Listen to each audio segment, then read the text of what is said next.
Сүйүнчү. Болсун. Эмне болду? Өзүңүз заказ кылгандай эркек да.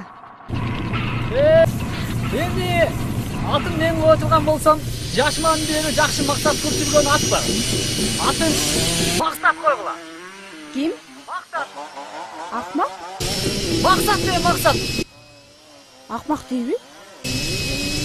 Максат. Акмак дейби? Максат. Шахмат? Атаңдын чокусу. Атаң чокусу дейби? Атаң чокусу болсо атаң чокусу да. Дагы ойношторуң атын коюп алдың деп өмүр бою таяк жеп өтөйүнбү? Атаң чокусу. Балам. Kızlar. Tanışıp albaylı. Менин атым Гуля. Atan çıkkısı. Ищик. Сволочь.